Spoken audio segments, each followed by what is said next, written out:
Asparagus Marriott Edgar Mr. Ramsbottom went to the races, a thing as he'd ne'er done before, and as luck always follows beginners, won £5, no less and no more. He felt himself suddenly tempted to indulge in some reckless orgy, so he went to a cafetiere and had a dressed crab with his tea. He were crunching the claws at the finish and wondering what next he would do, then his thoughts turned to home and to mother, and what she would say when she knew.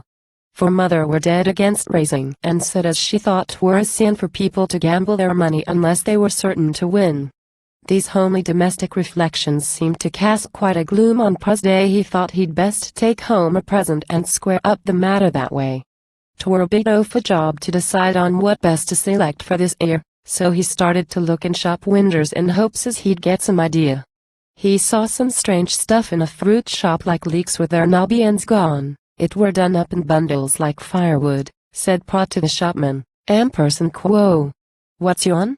"Quo. Quo. That's asparagus what the toffs eat and quo," were the answer.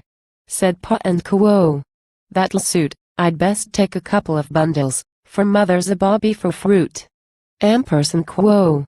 He started off home with his purchase and pictured Ma all the next week eating asparagus fried with her bacon or mashed up in bubblin' squeak.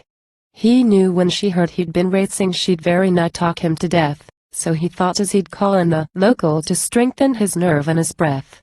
He had hardly got up to the counter when a friend of his walked in the bar. He said and quo, "What ye got in a bundle?"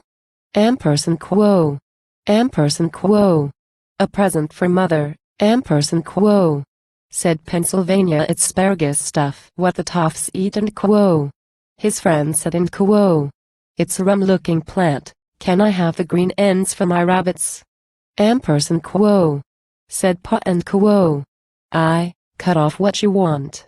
He cut all the tips off one bundle, then some more friends arrived one by one, and all of them seemed to keep rabbits. Pa had no green ends left when they'd done. When he got home the owls were in darkness, so he slipped in as sly as a fox, laid the asparagus on kitchen table and crept up to bed in his socks. He got in without waking mother, a truly remarkable feat, and pictured her telling the neighbors as 'twere asparagus what the toffs eat. But when he woke up in the morning it were nigh on 9:45, there were no signs of mother, or breakfast. Said Pa, Quo. "What's she done with her sen?" Quo. He shouted and quo, "What's up there into kitchen?" Quo. She replied, Quo. "You do well to inquire, them bundles of chips as you brought home is so damp. I can't light the fire." Quo.